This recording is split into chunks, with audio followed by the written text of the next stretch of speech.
dealer's choice, or I guess I don't know if I'm the dealer or you're the dealer, but would you rather start by talking about the value of a college education or Trump versus Harvard? I would rather talk about the value of a college education, but I'm always happy to get into Trump versus Harvard as well. Okay, all right, let's do it.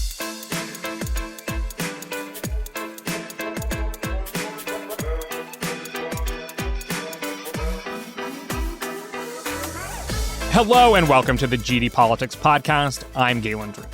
As students begin to head back to school, American higher education is in its most fraught position in recent memory.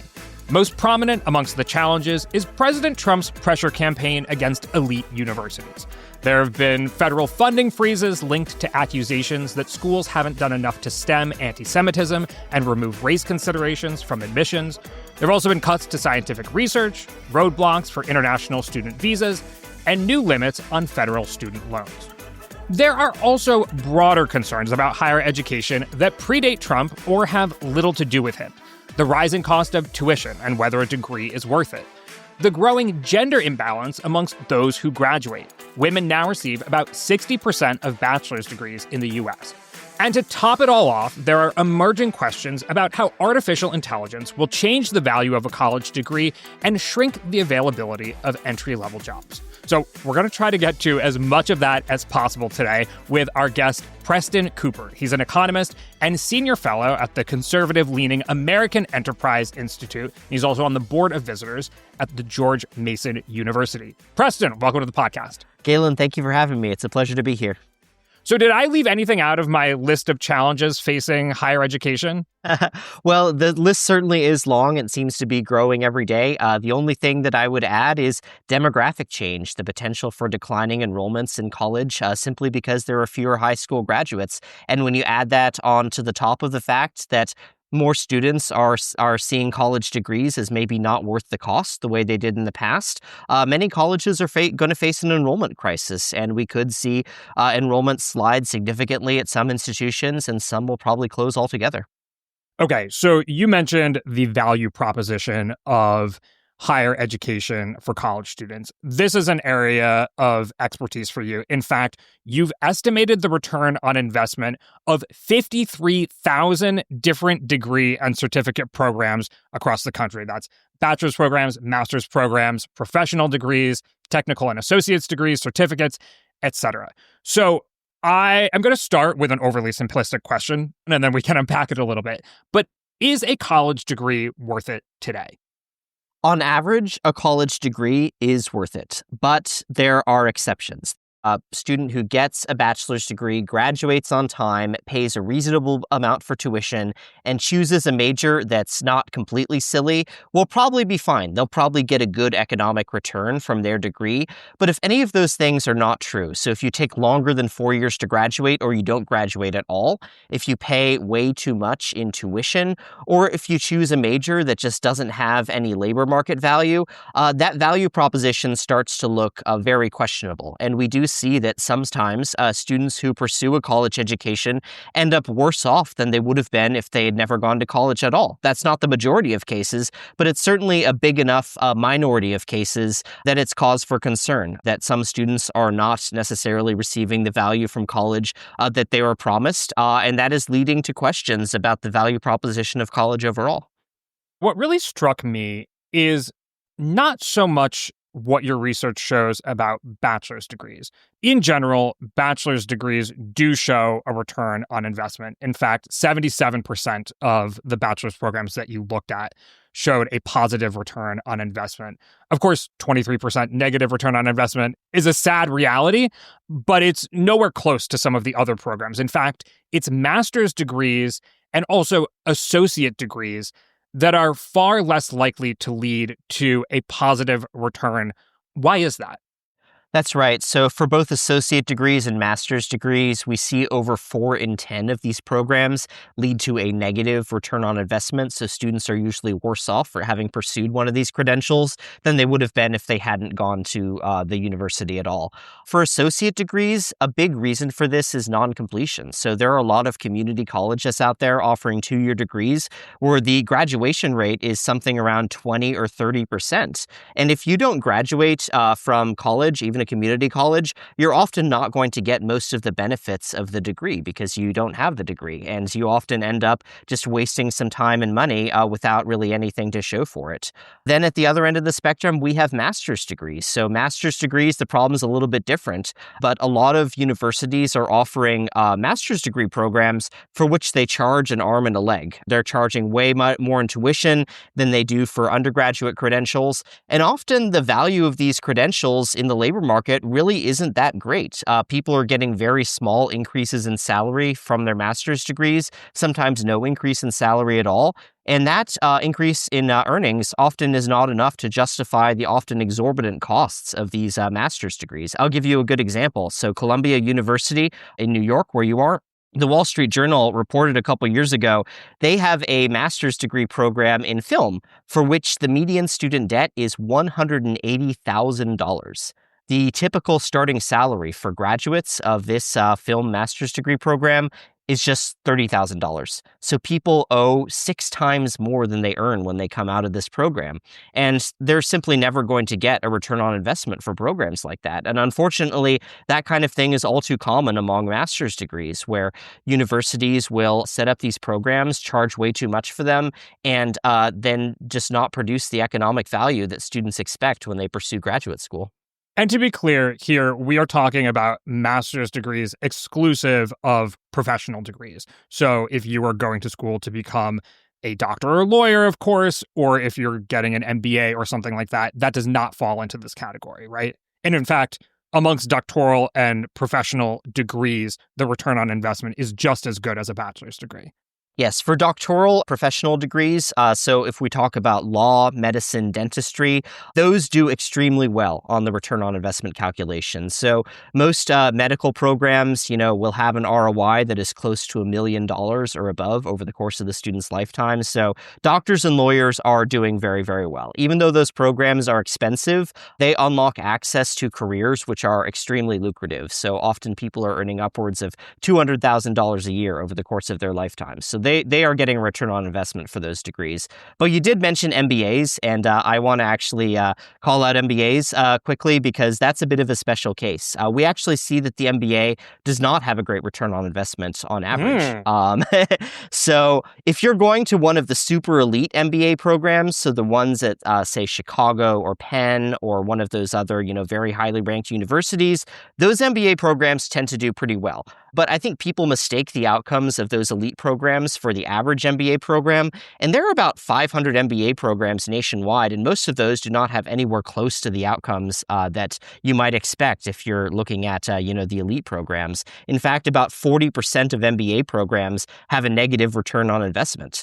And the reason for this is these programs often charge, really high tuition, sometimes $80,000 a year, sometimes even more.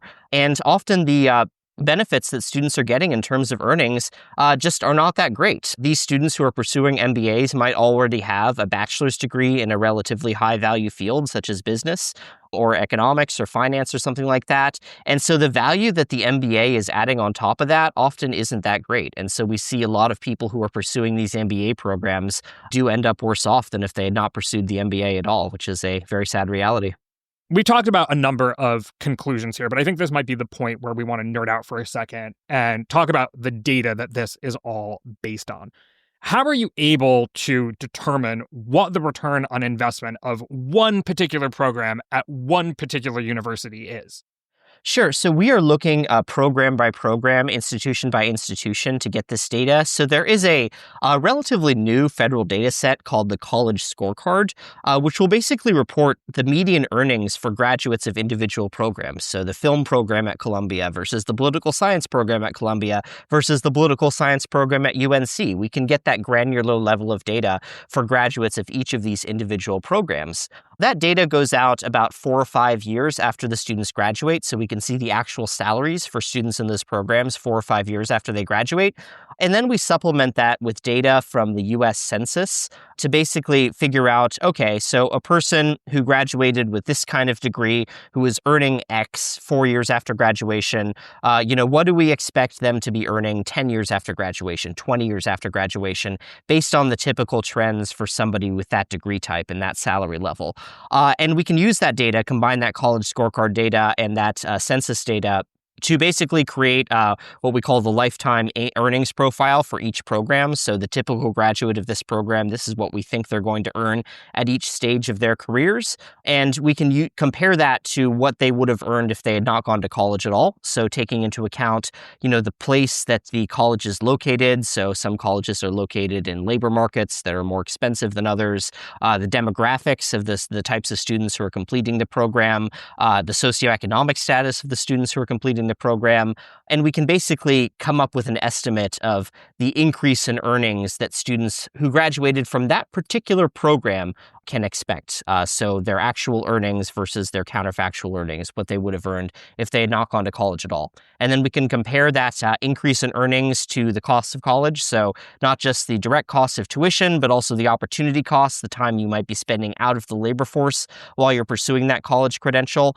And if the increase in earnings exceeds the cost of college, great. That is a positive ROI program. You can expect to be economically better off. But if the increase in earnings is not enough to justify the cost of college, that program is going to be negative ROI. And we think that students who pursue that program are often going to be worse off than they would have been if they had not gone to college at all. It's really interesting stuff. And in fact, folks can go play with this themselves. I'll drop it in the notes so you can go back and look at the degree that you graduated from college with and see if it rings true based on your own experience. I want to go back to bachelor's programs for a second. So you look at all of the different institutions, you look at bachelor's versus master's versus associates. You also look at the kinds of majors that are on average returning a positive investment. So if you look at these median returns, it's not average, I should say, the only bachelor's degree for which there's a median negative return on investment is fine arts. For everything else, there's a positive return on investment. Number one is engineering, then computer science, then nursing, then economics, then science and engineering goes, next is political science. There we go. And it goes on down. But fine arts is the only median negative. Should we take from this that we as a society ought not pursue fine arts as an area of expertise? Because I think there's a lot of people who would say, the arts are worth it for the art's sake. We can't be so cold and calculating when we make decisions about what society ought to support. Well, I certainly think that there's a lot of value to the fine arts. So I was actually a theater kid in college, so I have firsthand appreciation for the value of the fine arts. But I do think that we can't just ignore the negative return on investment that we see for a lot of those programs, because if you look at polls of college students, you're a public opinion guy, right?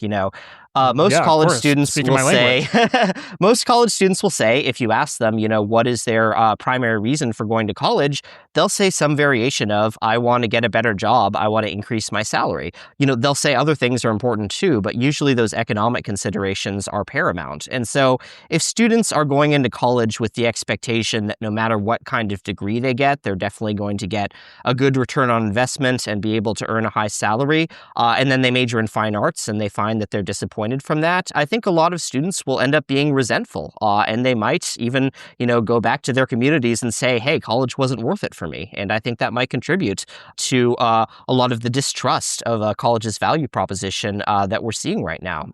The other consideration here is student loans. I mean, we cannot escape the student loan question here. If you are getting a degree in fine arts and you're using student loans in order to do that, it's going to be much less likely that you're going to be able to pay back those loans in full. And you might have serious problems down the road, whether that's facing loan payments that are too high relative to your income or sometimes even defaulting on your loans, which can trigger some bad consequences. So I do think that we need to make sure that students are aware of these differences in return on investment before they decide on a college major. If they still want to pursue fine arts, knowing that this is not a great return on investment for them, I think that they should be allowed to do that. That's a free country, but students definitely do need to be aware that there are differences in earnings by major and have that information in their back pocket as they are making this college decision.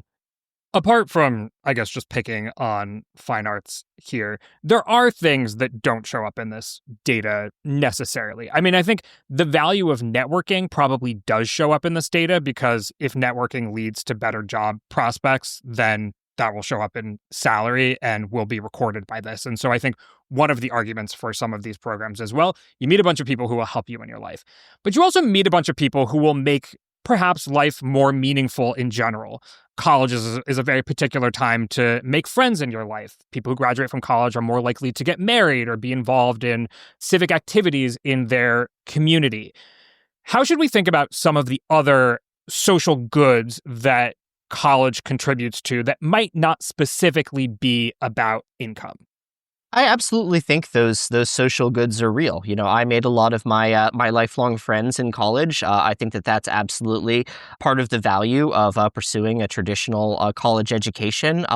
There's some evidence that college might make you a more engaged citizen. For instance, learning for learning's sake is very important. I don't dispute any of that. But again, I keep going back to the polling data, which shows that students want to see a return on investment from their college education, and if they are not getting that ROI, I think that is going to fuel a lot of distrust of college, and that will lead to more students choosing not to go to college at all, perhaps, if they don't think that the value proposition is there, and then colleges will not be able to share all those wonderful non-financial benefits that you just listed with students if the students are not going in the first place. The other thing that I really hope that people can take away from this data is the lessons for the institutions themselves. If I'm a college and I see that some of my programs are on this list of negative ROI programs, I'd want to start asking questions about how can we get these programs in the black? What can we do to actually improve the return on investment for some of these programs so that they are a better financial value proposition for students?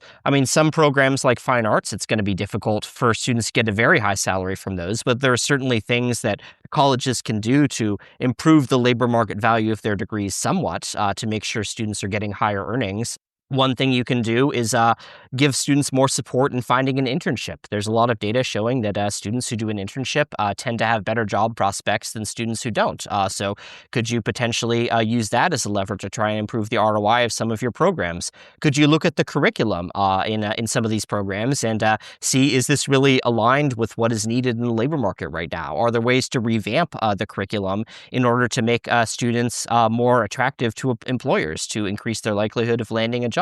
There are lots of things colleges can do to try and improve return on investment. I don't think that colleges should just, throw up their hands and say, well, there's nothing we can do about ROI. I think that there's a lot that they can do. And I hope that the data set that we've constructed here can kind of be a starting point for those conversations that colleges need to have. And in case people are curious, you can actually look at the college degree in America with the highest return on investment and the lowest return on investment. And so in case people are curious, the highest return on investment is a computer engineering degree from Princeton University. The return on investment for that degree is over $7 million. That's right. Pretty incredible. It's not so different for, computer science majors at Carnegie Mellon University or the California Institute of Technology. But then when you go and look at the worst return on investment, this is a little embarrassing. It's my alma mater. It's a music degree from Johns Hopkins University, which shows a net negative million return on investment for a music degree from Johns Hopkins University. And that's followed by a theological and ministerial studies degree from the Talmudic Seminary of Bobov in New York. Interesting. Two very different things. Should we take anything from the outliers here, sort of the degrees that are the best return on investment and the worst return on investment? I tend not to emphasize the outliers that much, mostly because they're very small programs. So the computer engineering degree you mentioned at Princeton, I think, had 24 students enrolled at the last count. So, I mean, against 20 million college students nationwide, that's less than a drop in the bucket. That's like an atom in the bucket or something like that. It's great if you can get into that program, but that kind of program is going to be serving very few students. The programs which I actually think are having the biggest impact are the programs that might have a significantly positive, if not, super out on the right tail return on investment, but are serving a lot of students. So we created something called the mobility index, where basically we multiply the return on investment times the number of students that program is serving. And this is kind of a measure of the total economic value that this program is creating. And the programs that do the best on this mobility index tend to be registered nursing programs at large public universities. These are programs where the ROI is $800,000 rather than $7 million, but they're also serving 10,000 students rather than 24 students. And so these programs are actually adding a lot more economic value to society overall than the computer engineering degree at Princeton, even if Princeton's ROI for individual students is higher. Yeah, and in fact, this brings us to another trend, which is when you compare certificate programs in technical trades, as well as nursing and other health associate degrees with bachelor's degrees, the return on investment is actually better for the technical trades certificates and nursing associate degrees than bachelor's degrees in general. Now, I should stress those are very specific certificate programs. There are other certificate programs that have significant negative return on investment, like cosmetology was the worst, for example. But that means that when people suggest, well, maybe more kids ought to be going to trade school, is that the kind of data that they're looking at? I've certainly seen my data cited by, people making that argument, but I really think the four-year college versus trade school is the wrong framing because the field of study within each of those categories really matters a lot more. So we talked about for bachelor's degrees, there's this huge range of return on investment between the engineering programs at one end and then the fine arts programs at the other end. It's the same with the technical trades. I mean, you've got things like welding, vehicle maintenance and repair, electrical transmission installation, some of these highly specialized certificates that have an extremely high return on investment. If you get one of those, you're going to probably have a pretty high salary. Then you've got cosmetology at the other end of the spectrum, that's also a trade, but the earnings for that credential are really quite low, and usually the return on investment is negative. So rather than saying, go to college versus go to trade school, I would say look at the individual fields of study within each of those and examine the ROI for each of those fields of study, because there's a lot of nuance by that field of study that is missing when you just have the debate of, college versus trade school. You've only been doing this for a couple of years, probably in part because this data is very new. Maybe there's other data we can look at to try to answer this question. Has the value proposition of college changed over time? This is a very interesting question. So the best data that we have that is kind of long-term, and obviously there's a lot of caveats with long-term data, has shown that the value of a bachelor's degree, so the wage premium that a college graduate gets over a high school graduate, was rising throughout most of the second half of the 20th century. So from the 60s to around 2000, it was becoming a better deal to go to college. You were getting a bigger wage premium over somebody with only a high school diploma. That has now flatlined. So over the last 20 years or so, the wage premium of a college degree was pretty stagnant. And there's some evidence now that it is actually starting to fall. So that even though a college degree is still a good investment on average, the wage premium has been dropping in recent years. And so it's not quite as good a deal as it was in the past. That's not to say that, college is all done for and that we should all just, go to trade school or get apprenticeships. I mean, even though those things are great.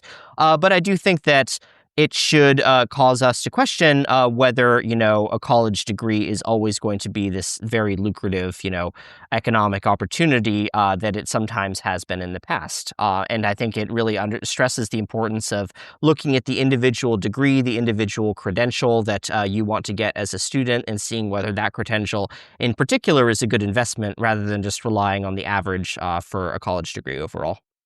Is a bachelor's degree the return on investment, is the reason it's positive because so many entry-level jobs require it, or because it provides something valuable on its own terms? And I imagine it's not an either or, but how much of this is it's just a ticket to ride, and so if you don't have that ticket, you're not riding, versus you acquire skills in college that allow you to perform work that you otherwise couldn't, that adds a lot of value? I think it's absolutely both. A college degree is something that, is often expected for people in certain jobs. And that's some people will just see that as a box you have to check because the college degree will signal that you took the time out of your life to go get the degree. It signals that you have a certain level of academic ability, motivation, ability to get your assignments done, and so forth. It signals a lot of basically competencies, and that has value to employers. If they hire someone with a college degree, maybe they think that college degree signals that person is going to be a good hire. So it's not necessarily the college degree that's adding the value. It's what the college degree says about the person who got it.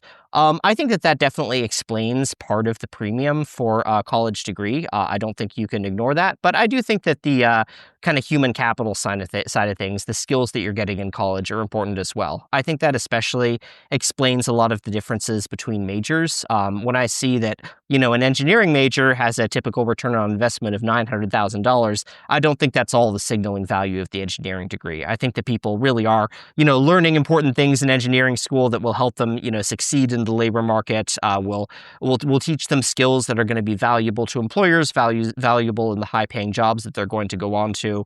And so the skills are important as well. But this really is one of the most fundamental debates in higher education economics, how much of it is the signal versus how much of it is the skills. And I don't think we're going to resolve it on this podcast, Galen, as hard as we might try. Well, that's a bummer to hear. I want to talk about something that's like sort of bubbling up in this space, which is, well, as an AI fellow, I'm guessing you read the Wall Street Journal. Is that a correct assumption? Okay, well, I do too. And they recently published an article titled, quote, AI is wrecking an already fragile job market for college graduates. Companies have long leaned on entry-level workers to do grunt work that doubles as on-the-job training. Now ChatGPT and other bots can do many of those chores. So how is AI changing the value of a college degree? Because it seems like in particular, AI is coming for the kinds of white-collar jobs that college prepares you for more than anything else. Yeah, it's an interesting question. All right, and that is the end of today's preview. Head over to gdpolitics.com to become a paid subscriber and hear the full episode. We get into a lot more hot-button issues within higher education. In the full episode, we talked about how AI might reshape entry-level work, the gender imbalance in degree attainment, student loan debt, Trump's pressure campaign against elite schools, and Americans' confidence in higher education overall. It's maybe surprisingly not so low. Like I said, head over to gdpolitics.com to become a paid subscriber. Paid subscribers get about twice the number of episodes, can join in the paid subscriber chat, and most importantly, keep this podcast going. When you become a subscriber, you can connect your account to wherever you listen to podcasts, so you'll never miss an episode. There's a link in the show notes explaining how to do that. Again, head over to gdpolitics.com. See you there.